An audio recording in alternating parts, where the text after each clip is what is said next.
Play and Trade Guitars is giving away this Gibson Custom Shop Les Paul to one of you. How to enter? Subscribe to Play and Trade Guitars on YouTube, and we'll give it away when we hit 50,000 subscribers.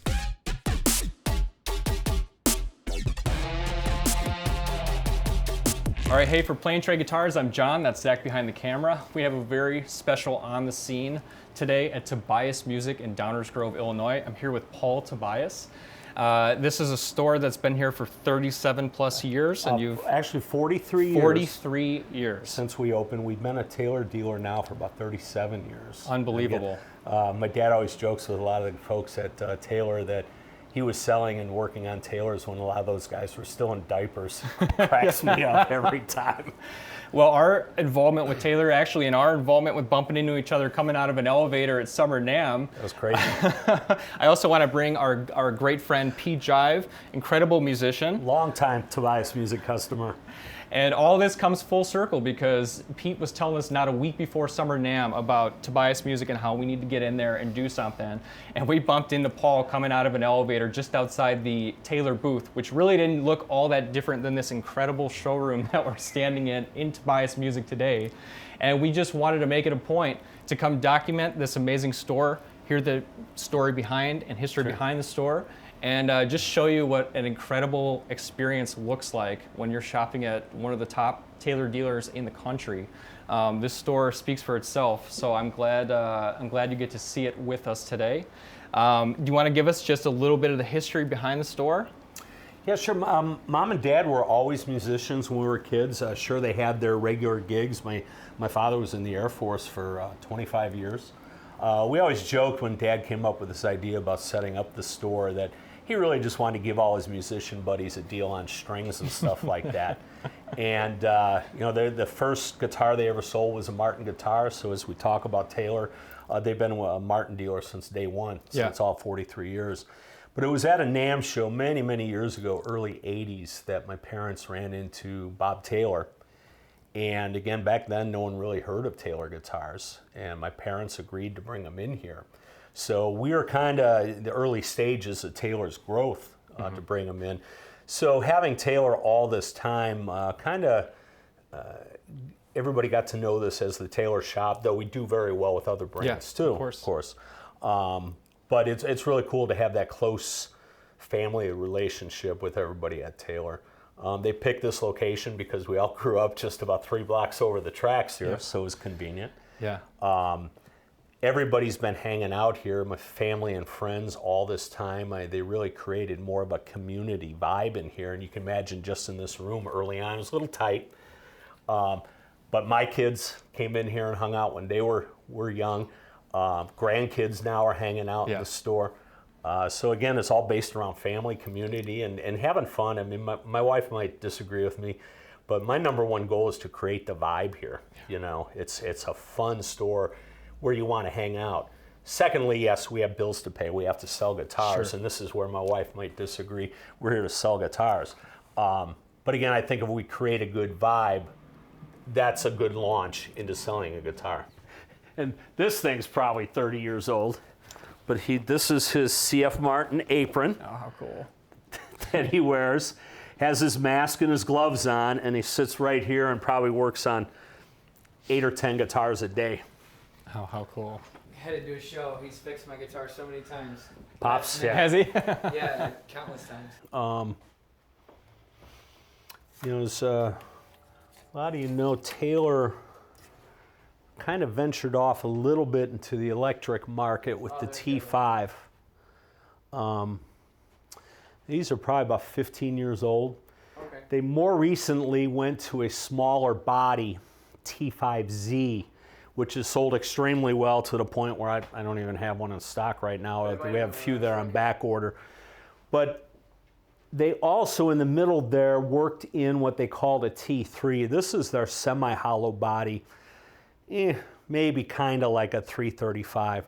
Definitely a heavy guitar with electric guitar pickups, Taylor's own humbuckers on there. This comes out of the custom shop, this one with the Tasmanian Blackwood back and sides. You'll notice a lot of similarities with that Hawaiian Koa, because really it's the same tree, just growing in different parts of the world. Little more plentiful, a little more affordable. But that's a beaut. This is the cream of the crop. See if this one's in tune. This is Taylor Presentation Series with Macassar Ebony back and sides. Sinker redwood top. You remember we talked about sinker mahogany. This is a redwood log that had been submerged in a river in California for many, many decades. You imagine the amount of work to put this inlay in. Beveled edge here for a little comfort feature. If you like bling, look at this headstock and the fingerboard. Unstinking real. That's crazy. Stinking real. Yeah. I got goosebumps when he showed it to me.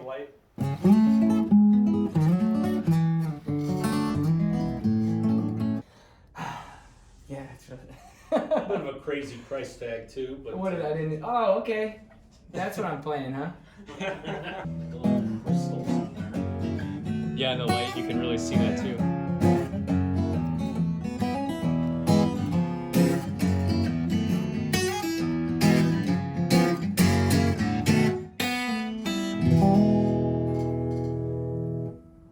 I'm not wearing anything with buttons on it. I'm not doing any of that. Oh, I love that one.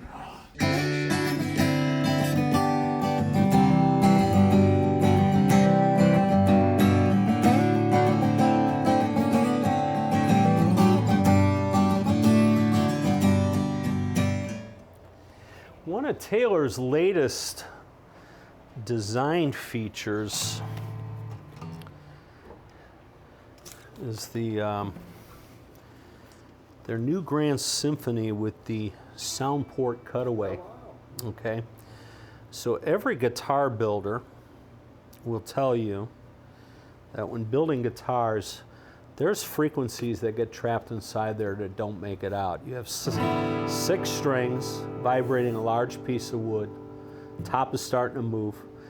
All the vibrations and frequencies are kind of getting mixed up a little bit on the inside.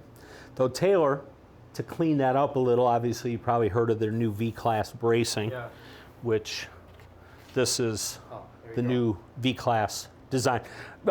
Kind of a rough idea what it looks like. They're not giving away too many of their secrets with this. It's V-shaped, at least on there, right? It's like, okay, I get it. But builders will tell you that frequencies will get caught here, here, here, and here. All the frequencies inside the guitar are fighting to get out of that 4-inch sound hole, and some of them just aren't making it. So having a sound port in a guitar is not a new idea. Many builders have used that. McPherson has their hole off center like this to get different type of frequencies out of their guitars. Okay. You'll see a lot of builders put them up here, holes, and a lot of people right off the bat feel that's so the guitar player can hear it. Yes, that's true, but it's also letting whatever frequencies are trapped inside here. With Taylor's figuring, it seems that there was a lot of mid-range frequencies trapped up here that weren't making it out. Okay. And of course, any other Taylor designs, they're known for their Cutaway electric. How do we make a Cutaway guitar if we want a hole there? So they came up with this idea. I believe somebody else actually designed this. Taylor did not design this, what they call the scoop Cutaway. I was going to say, the scoop bowl, yeah. But they put the sound port there. And from our experience, and I'm not into all that technical stuff, I mean, Taylor guitars, they at times can even take that scientific approach to producing sound, okay? But what we have found with these is that's definitely a little more mid-range coming out of that hole. So from somebody sitting out there, you can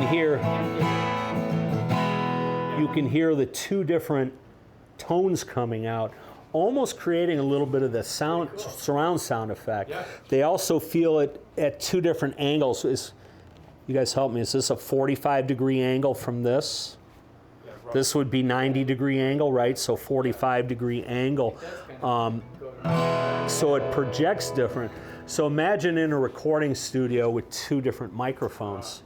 Or your coffee house gig where your audience is right out there hearing it come from two different directions.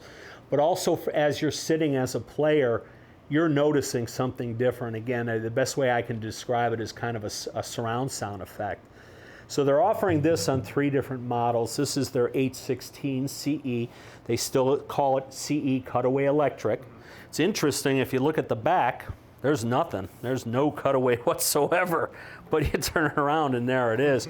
And this is the same dimensions as their 816 with that Florentine cutaway. It's just not going all the way through the guitar. So again, not only somebody sitting out further will notice the difference. Recording studio, you would definitely do some cool stuff with 2 different microphones. And of course, for the player, the player is hearing it come from 2 different directions. Pete, you want to give it a shot? Yeah, I dig that. I liked standing and listening to it. It was like wrapping around my head. Yeah. So they come out 3 different models of that to this point.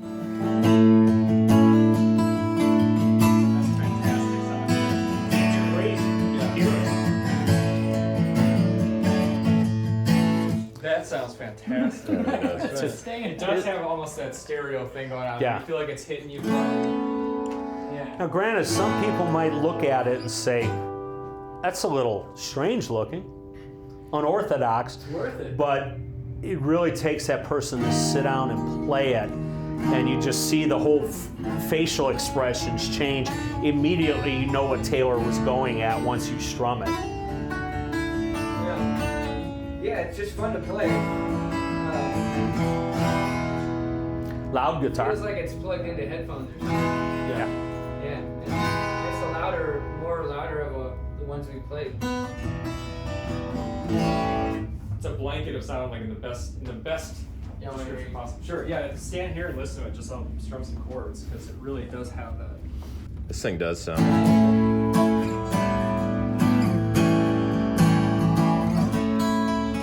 surprised I don't see more of those in the next few years. Playing them. I wouldn't be surprised because it's very useful. Like you're saying. This is so up my alley. That tag was totally rattling. It was like getting hit right with the sound. Oh, sometimes in this room, you lay into it. And yeah, I put these signs, they were a little careful with our inventory. But you strum and then everything's quiet and you hear everything.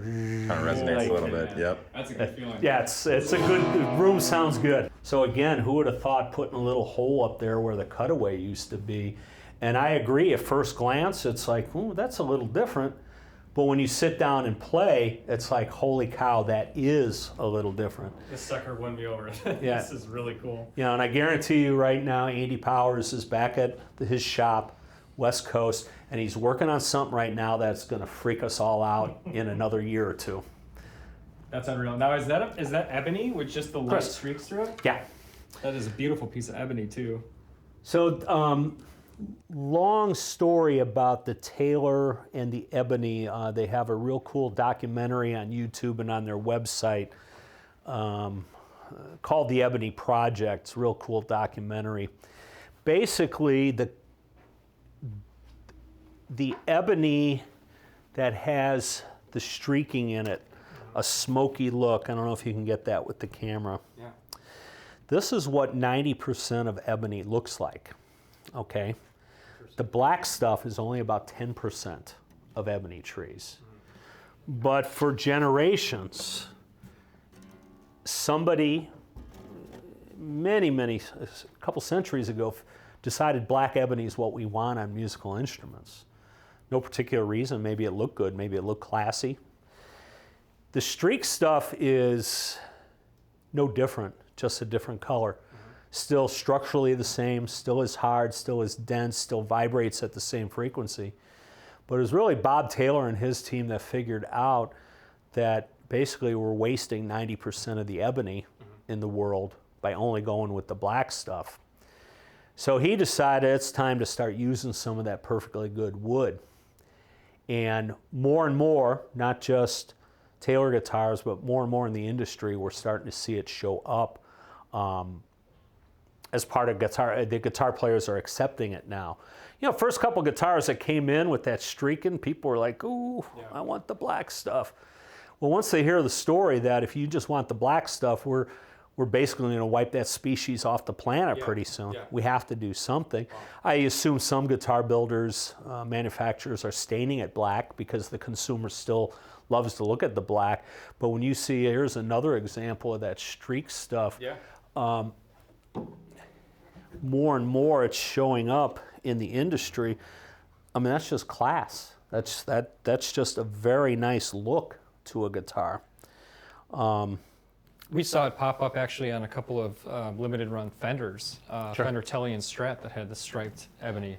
And that's, thanks for explaining that, because I guess I didn't make the connection that it is basically all the same, it's just a matter of color. Yeah, if you watch that documentary, what you're gonna find is that it's probably 8 or 10 years ago now, Bob Taylor started hearing rumors that they're running low on ebony trees in Cameroon, Africa. And Cameroon, Africa is really the only place in the world that it's still legal to cut down ebony trees.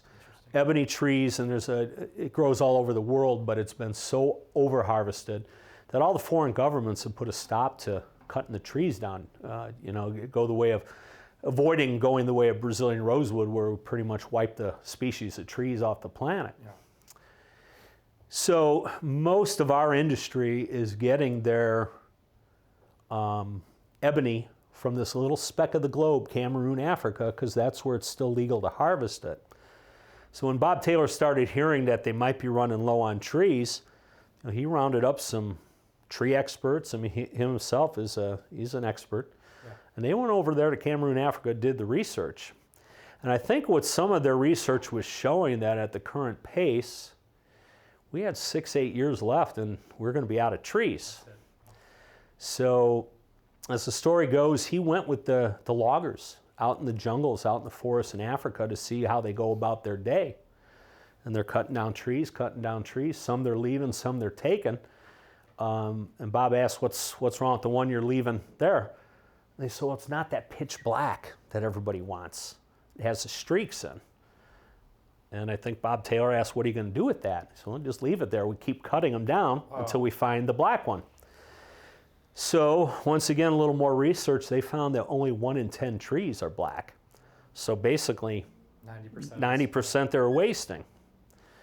So I think what happened, and you have to watch the documentary to get it all straight, but I think what happened is what Bob Taylor did was went to Martin, went to Fender, went to Gibson, some of the Asian builders maybe, and said, hey, if we only have that streak stuff left, would you guys use it?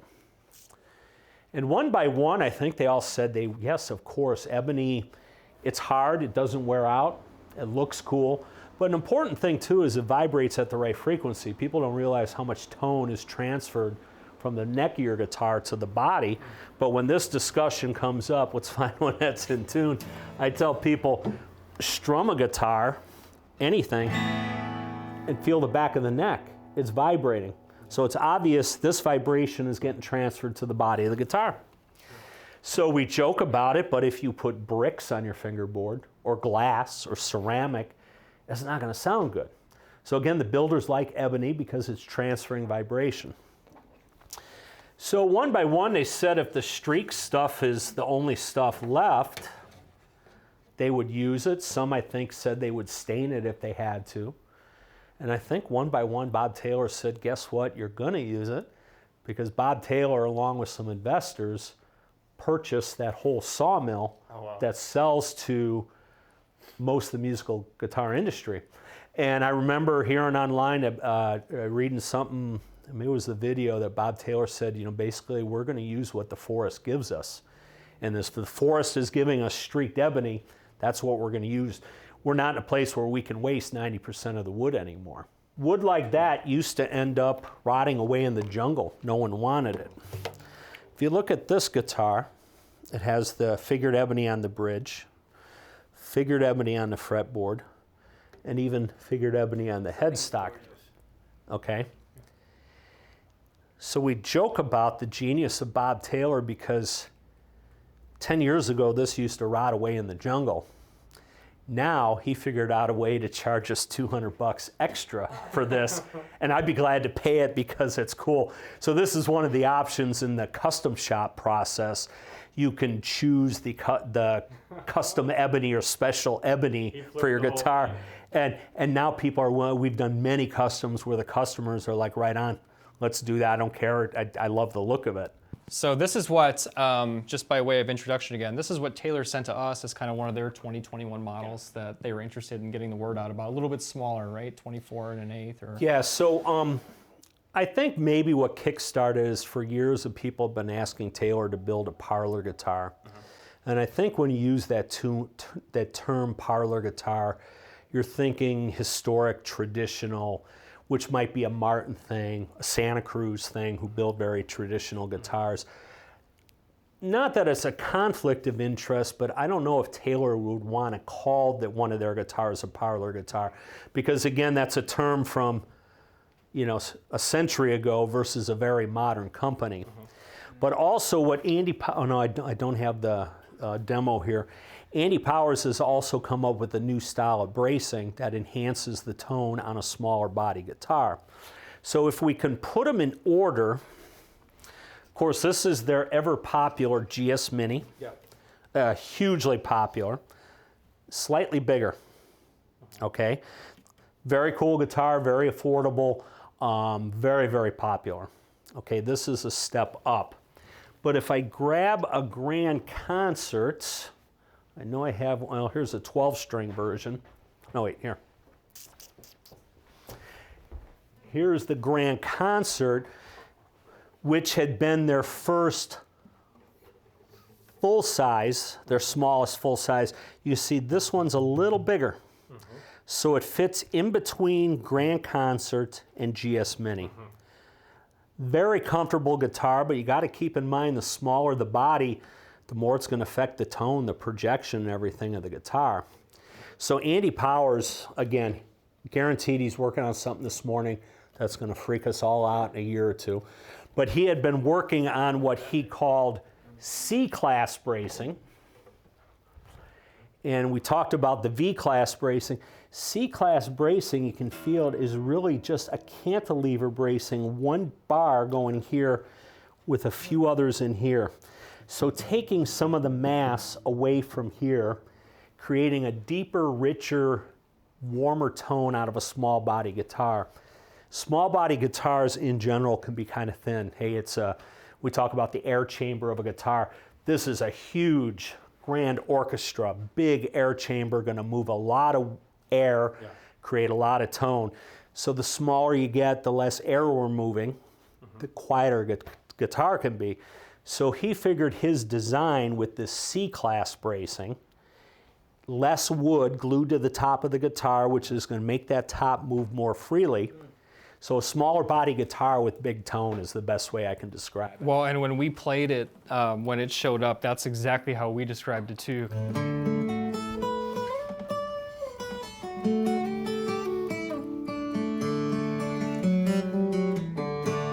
Even for a small guitar, there's a lot of richness in it. Do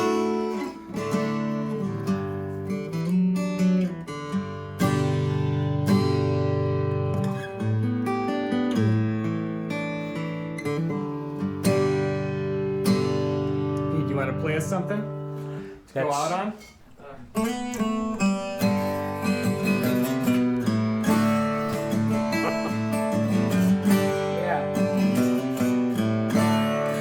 People drive fast,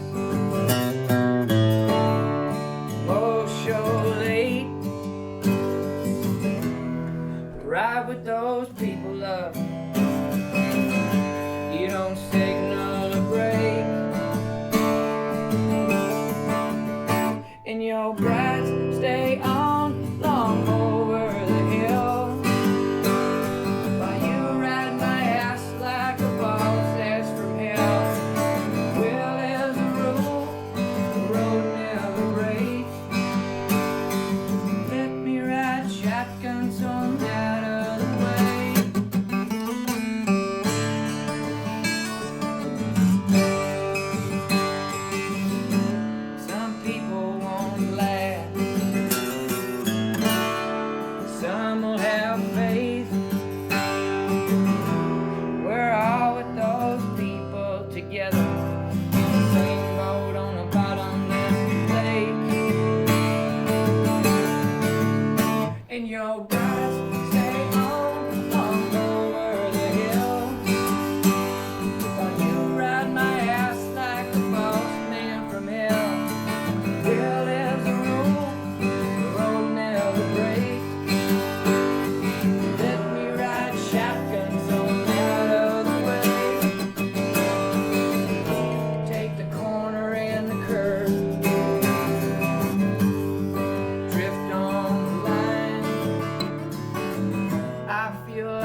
That guitar sounds great.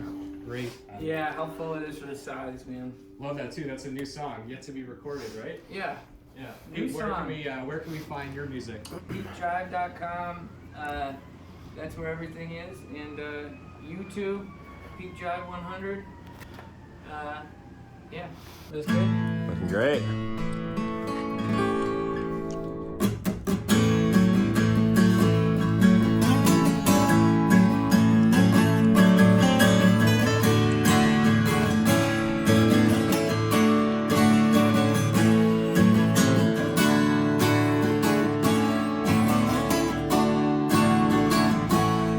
I don't mind a few drinks on a Monday with the work weekend for me.